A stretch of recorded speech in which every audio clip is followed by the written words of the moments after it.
திருப்பரங்குன்றம் தீப வழக்கு தொடர்பாக உயர்நீதிமன்ற கிளையில் விசாரணை தொடங்கி நடைபெற்று வருகிறது. இதுகுறித்த கூடுதல் விவரங்களை தருகிறார் செய்தியாளர் செல்வகுமார். செல்வகுமார், அரசு தரப்பில் என்னென்ன வாதங்கள் முன்வைக்கப்படுகிறது, விவரம்?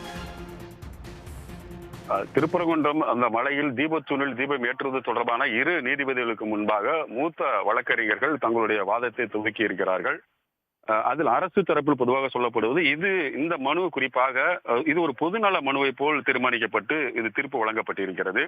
மனுதாரருடைய மனுவின் அடிப்படையில் கோவில் நிர்வாகத்திற்கோ உயர்நீதிமன்றம் உத்தரவிட இயலாது என அரசு தரப்பு தங்களுடைய வாதத்தை முன்வைத்திருக்கிறார்கள். அது மட்டுமல்ல, 75 ஆண்டுகளாக உச்சி பிள்ளையார் கோவில் மண்டபத்தில் தான் கார்த்திகை தீபம் ஏற்றப்பட்டிருக்கிறது. அதில் எந்தவித பிரச்சனையும் இதுவரைக்கும் இருந்ததில்லை.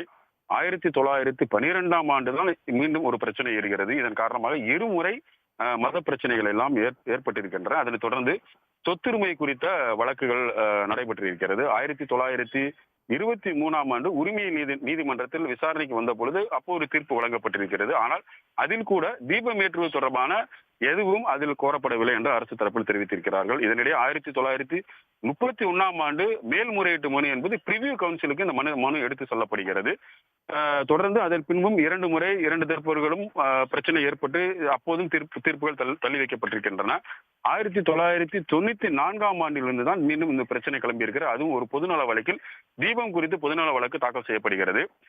உச்சி பிள்ளையார் கோவில் அருகே தீபம் ஏற்றுவது எந்த பிரச்சனை இல்லை என்றும் கூறப்பட்டது என அரசு தரப்பில் தெரிவித்திருக்கிறார்கள்.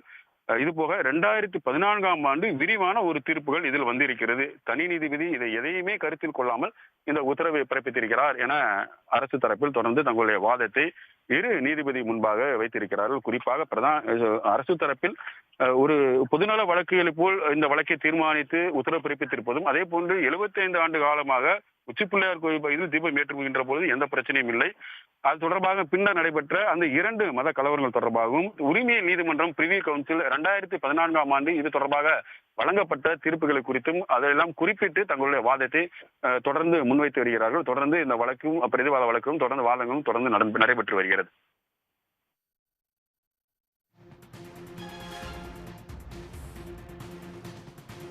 விவரங்களுக்கு நன்றி செல்வகுமார். உடனுக்குடன் செய்திகளை தெரிந்து கொள்ள சன் நியூஸ் பெல் ஐகானை கிளிக் பண்ணுங்க.